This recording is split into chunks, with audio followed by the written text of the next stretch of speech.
Good morning and welcome along to lesson 328. I choose the second place to gain the first.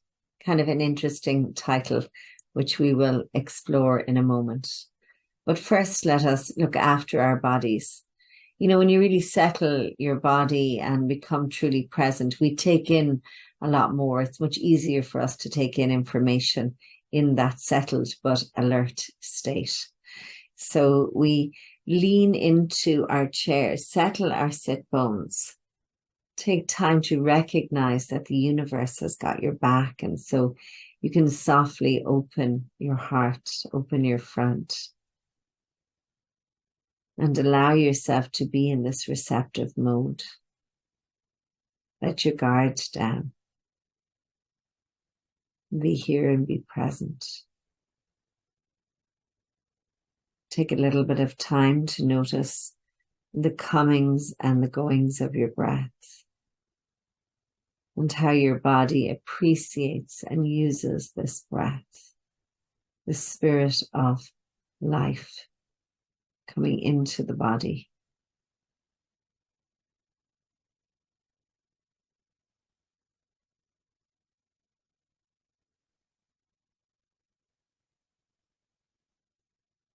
And then we make our offering to the universe. We begin this day in gratitude. We open our hearts and we surrender to love. We ask love to lead the way through the minutes and the hours of this new day.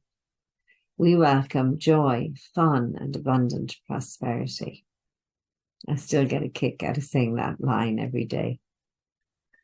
We recognize that all encounters are wholesome and holy at their core. We recognize that all experiences can be met with a peaceful heart that is anchored in the truth that we are one, that we are love, and that we are free. And so we release these words and we let it be. So I choose the second place to gain the first. So what seems to be the second place is first. For all things we perceive are upside down until we listen to the voice for God. It seems that we will gain autonomy by our striving to be separate, and that our independence from the rest of God's creation is the way in which salvation is obtained. So I love that. We're off on our own little private success story, and we think that's really what is going to bring us the most peace, and that's what's going to make us the most successful, off doing our own little thing. Yet all we find is sickness, suffering, and loss and death. And this is not what our author wills for us, nor is there any second to God's will. So there is no such thing as second in truth. But it's like we go off on this journey first, and then we realize that that journey is not working. So that what seems like the first journey is not working. And so then we turn around and we start to return to love. And that seems like that's the second journey. But in truth, the first journey is the first, because it just never really existed, only at the level of illusion. So there is only one journey that actually exists in truth. Sounds kind of confusing.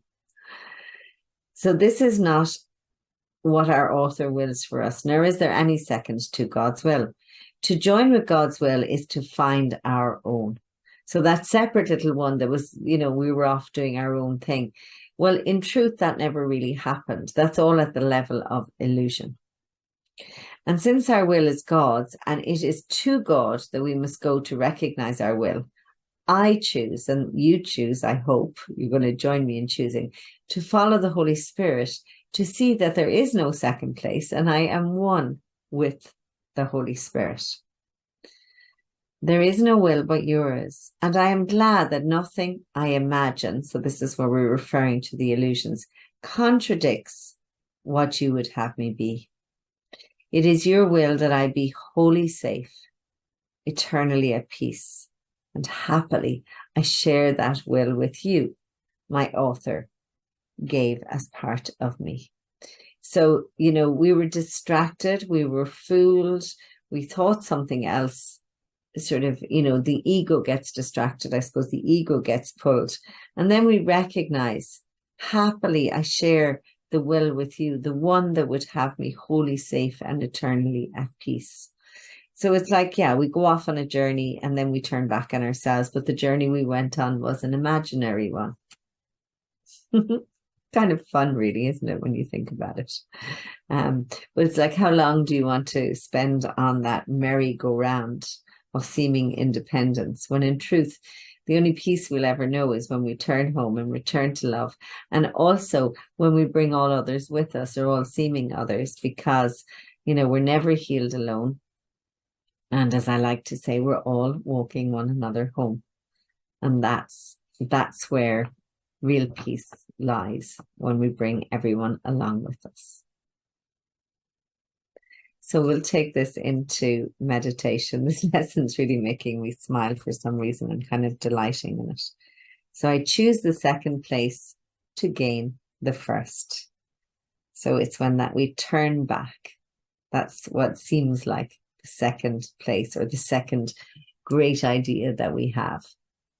And then we gain what in truth was always there.